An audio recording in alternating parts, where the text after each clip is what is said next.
Hello, and welcome to Data Demystified, a podcast where we look beyond the buzzwords to find value in MarTech, data, and AI for marketing. My name is Kevin van Kalkeren, and in this episode, we'll dive into the widely used term customer journey. How do we approach that? Or maybe first, let's start with the definitions, because there's plenty of them out there, depending on where you look, what blog posts or whatever.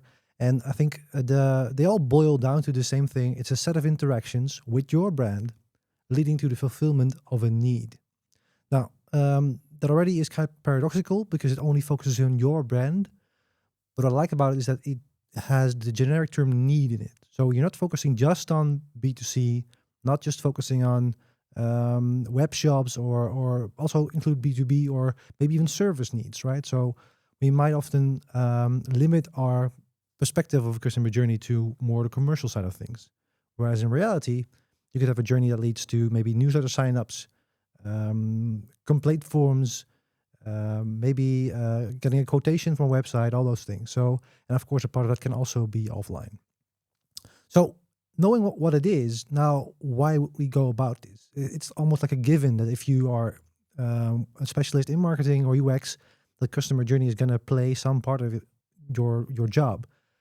But why? Why do we actually look at this? Well, there's a couple of reasons, I think, and a big one, of course, is you want to optimize that journey, and in particular, you want to optimize drop-off points. So find what are the key moments that make the difference between a customer or potential customer going forward in the journey, trying to fulfill that need, buying the product you want them to buy, maybe signing up for a newsletter or for a service, and when they don't.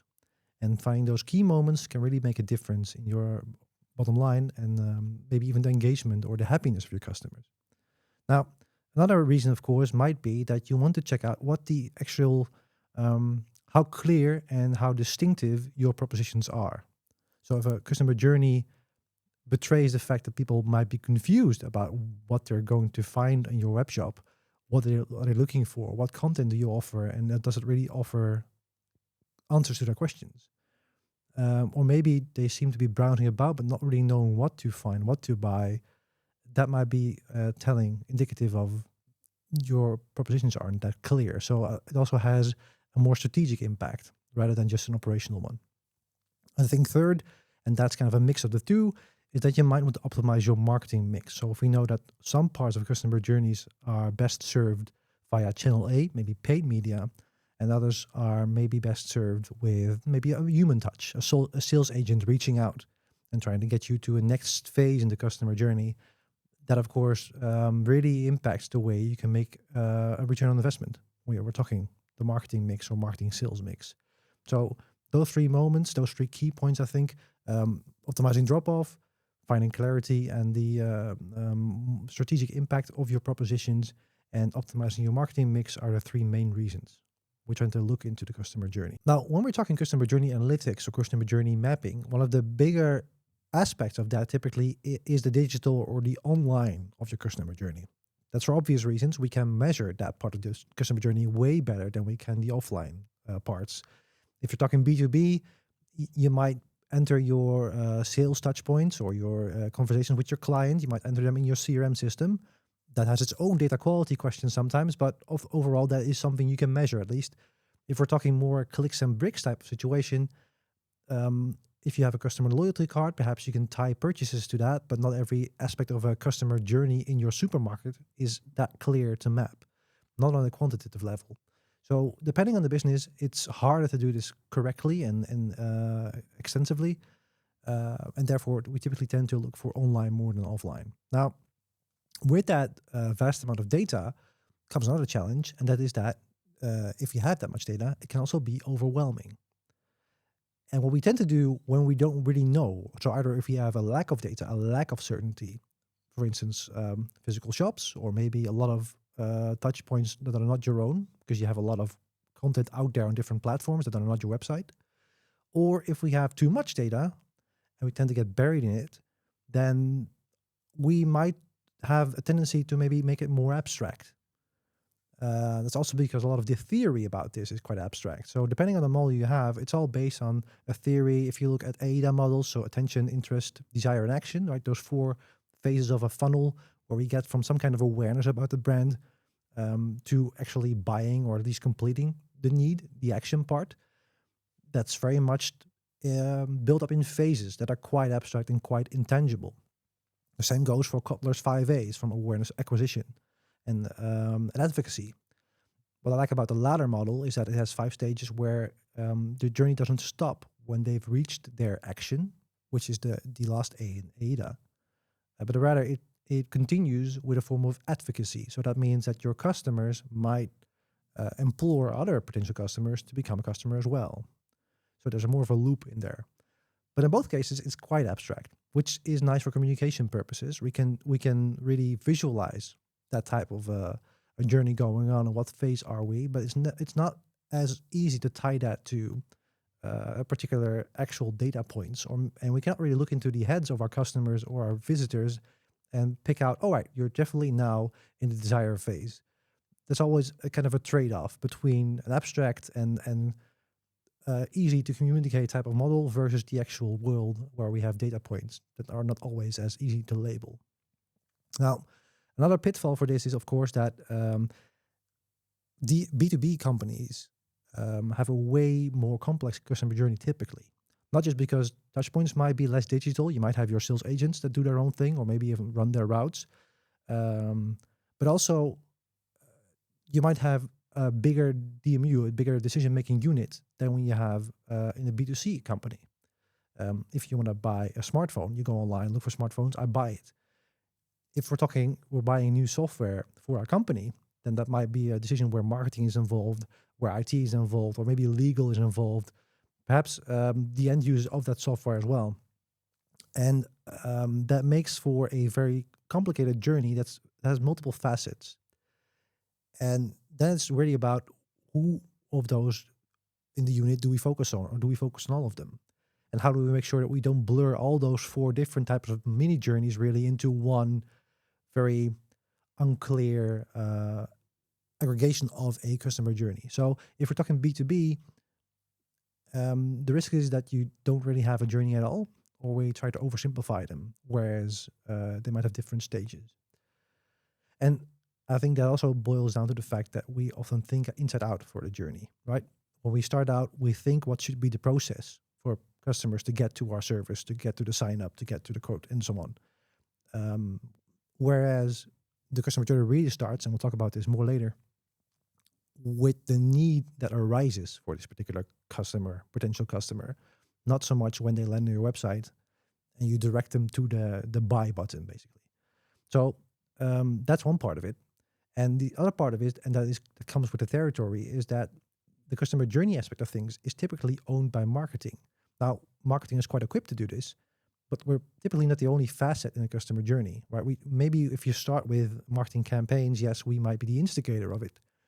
We're never really the end point, because at some point there might be a handover to sales, there might be a handover to customer success or support, or maybe the business development team or what have you.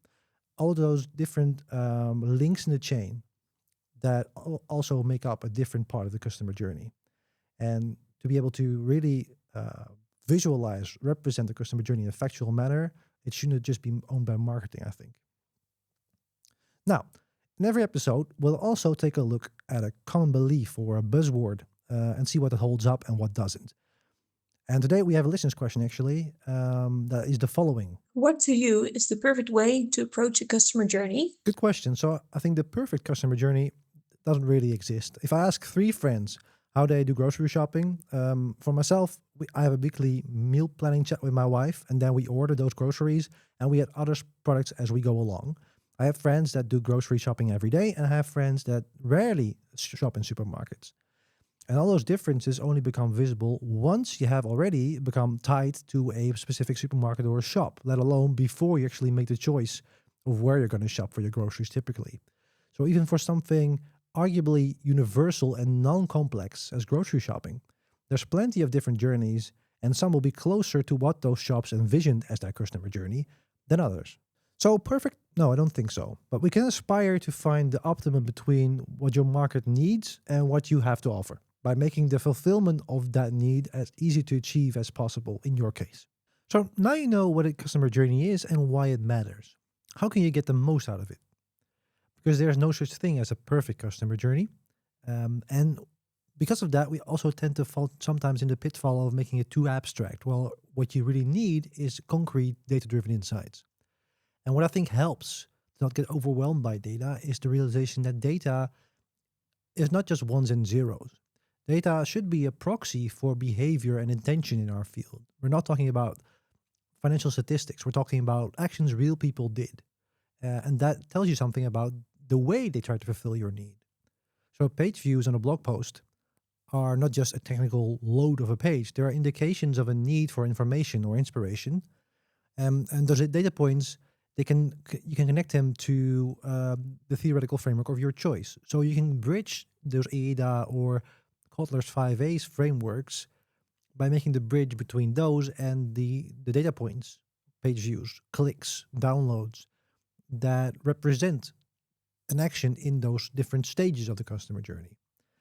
And realizing that makes those data points way more tangible and way less abstract, while still making the customer journey analytics data-driven. Now, what you do need for a customer journey analytics to be properly functioning is you want them to be able to aggregate from low-level detailed data.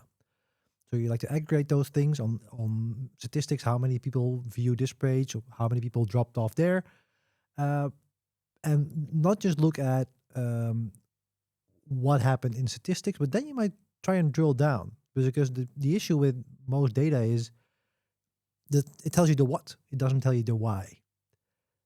And you kind of need both to really get to know your customers and why they drop off or why they didn't achieve their goals or why they did. So often it works best to combine qualitative and quantitative data. You want those real journeys, not just mapped, but actually analyzed from your real data. And then you might also seek out your customers, interview them. Why did they buy with you?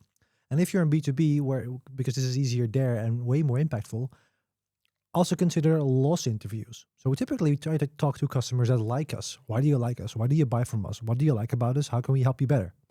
What we don't often do is talk about the customers that we lost along the way. Maybe after they use your services for a while and then went away, or maybe when they just turned in your customer journey and never came back. Now, in B2C, anonymous browsers, hard to get those back, let alone talk to them. But if we're talking people you've interacted with through a sales funnel, or maybe downloaded your content, your white papers, and then didn't go for a purchase or for a quotation or for a sit down with your sales, that is an opportunity that you might use to color in those statistics, to color in the drop-off points you have on a quantitative scale and ask them, hey, what made you go away?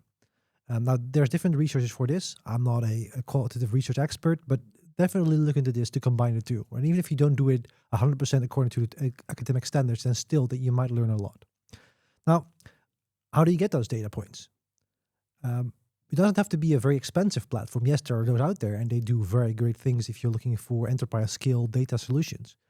But if you're talking your day-to-day tools, the same qualitative and quantitative aspects can be put together already through using Google Analytics, for instance, and taking the data points you have there. They've got pre-built funnel reports and page navigation options. And then combining that with insights you might have in Hotjar or Microsoft Clarity. Heat mapping tools, recording tools that allow you to drill down on particular sessions that exemplify those drop-off points in Google Analytics.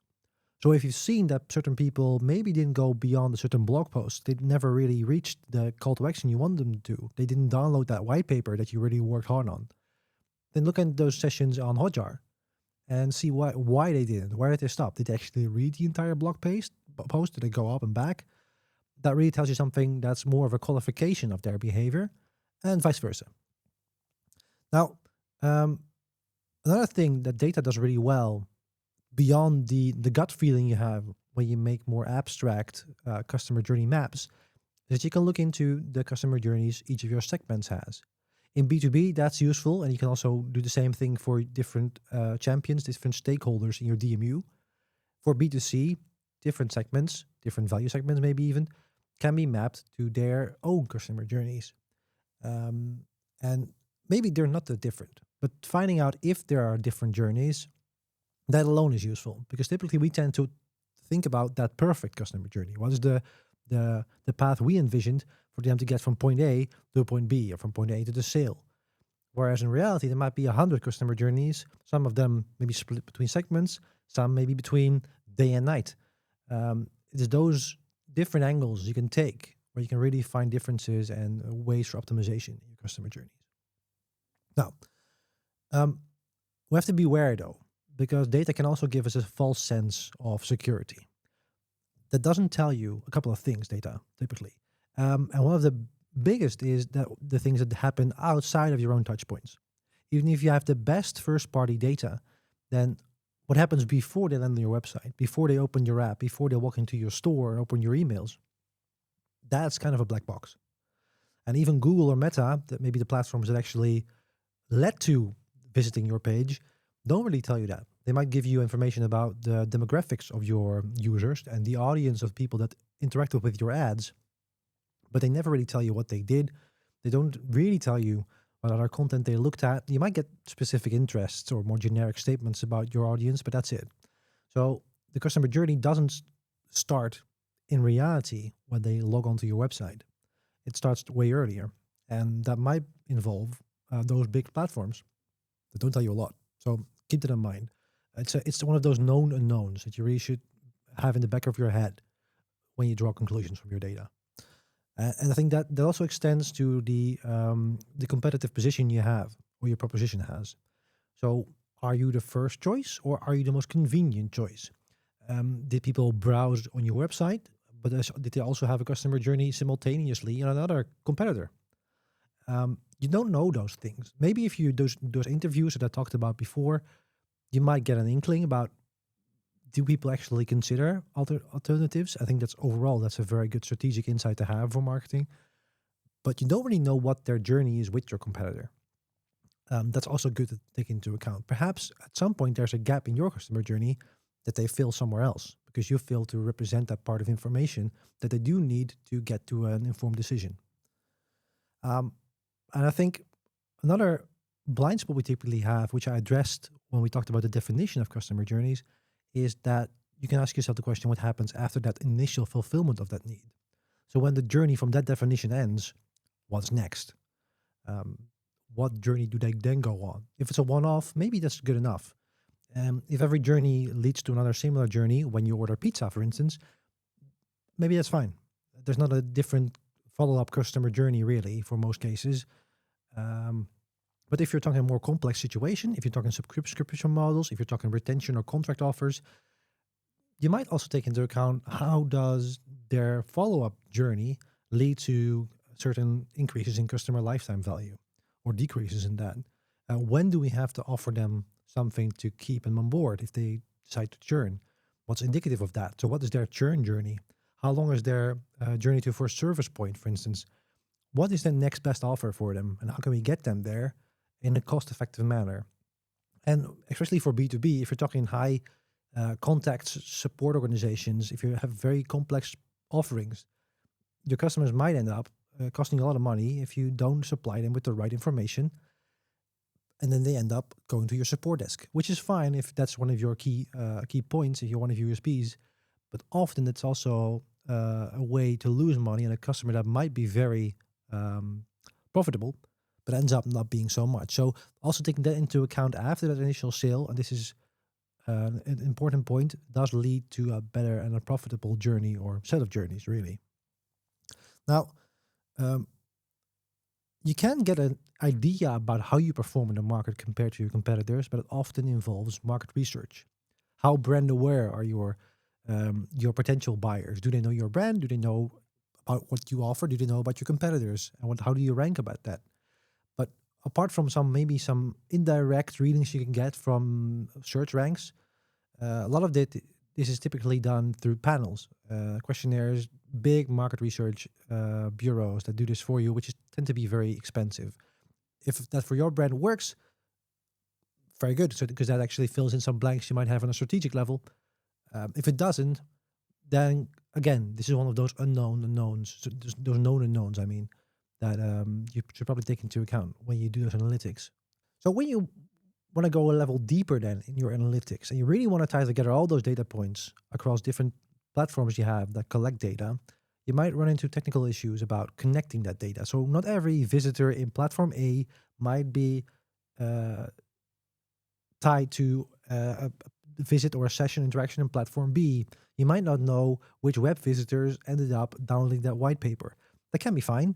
If we're talking aggregative statistics, if we're talking hundreds of website visitors leading to tens of white paper downloads. But if you really want to go for who did what, if we're talking lead scoring purposes, where you really maybe want to give people a weighted assessment of how likely are they to buy, should my sales agent reach out yet or not, you might need that integration on a profile level. So when you take the next step, that's good to take into account. And there are tools that don't do that quite well, or they might lack opportunities and features to tie together cross-device journeys on your own websites, even, or how they handle tracking prevention. If we're talking Safari or Mozilla browsers, they try to block third-party cookies. So good to keep in mind. There's tools that do this, but they typically tend to be paid tools with a bit more of a technical learning curve. Now, then even if you've got the perfect data, then still the thing that really makes the difference is how you turn those data into insights and then into action. And you as a marketer might be equipped to do this, but typically you don't even have the time. And even if you have the ambition to be somewhat of an analyst. So, and if you don't have one on board full-time or maybe even part-time, then this might get tricky because you don't want to spend all your time doing the analytics, doing the reporting, doing the integration, because that doesn't make you money yet, right? You have to make a difference in another way that is based on those data points, based on those insights. You have to create actions, interventions. That's your job. So luckily, there are tools out there in the market that do this for you. On the high end, you've got big BI tools that have their own AI agents that help you really drill down on their data. That's nice, but that comes with a price tag. On the lower end of the market, or even more affordable at least, there's a tool like Microsoft that has Copilot that really helps you, even in clarity, to summarize sessions on a skill that saves you time. What we've done is we've built HiGem. And HiGem is a tool that gives you hidden gems in your customer journey data automatically. So we've made our AI look for patterns in your customer journey data from web app, combine it with weather insights, for instance, and tell you, hey, this is what your customer journeys make or break, right? People that did this have a 3 higher chance of converting. People that looked at this blog post, people that came in on a Tuesday morning on this particular landing page. But we're looking for those nuggets of information to be able to quickly turn that into action as a marketer rather than spend your time drilling to find those patterns. And I think we can save you about 3 hours a week doing so. So be sure to check our tools out, higem.io, and help you save time in that way, maybe. All right. Now, if you're looking to sound smart at your next social gathering, here's a quick insight on this topic you can casually throw out at the drinks table at your next conference. Most companies don't realize a journey does not start with your brand, but way before. Now, what that betrays is that, yes, your journey might be very important. Your brand might be their brand of choice, but it doesn't mean that the need they actually have came from your brand. There's not a very much brands out there that actually created their demand, especially if you're talking a new product or a new category. So this is one of those known unknowns as well. People have a need and they look for a fulfillment of that need with your brand, maybe others, and maybe they've already tried to fulfill it with another brand and that didn't work out. So they came to yours, right? Keeping that in mind, even if you don't know what the impact of that is, does make your brand a bit grounded in the way you make your customer journey important and the decisions you make on that. So keep it in mind, and again, good to throw out there. Right, so what have we learned? Yes, talking about the customer journey is useful, but beware of the level of abstractness you need for your marketing objective. If you're looking for optimizations, high-level phases don't really cut it because nothing can be measured. However, for brainstorming purposes or in a business where sales reps have a lot of influence, a high-level overview might be good enough. All right, thank you for listening to Data Demystified. If you want to learn more about the truth behind the buzzwords about data, AI, and MarTech for marketing, be sure to check this podcast out and also go to HiGem.io for examples how you can optimize your customer journeys through AI. Thank you for listening. See you next time.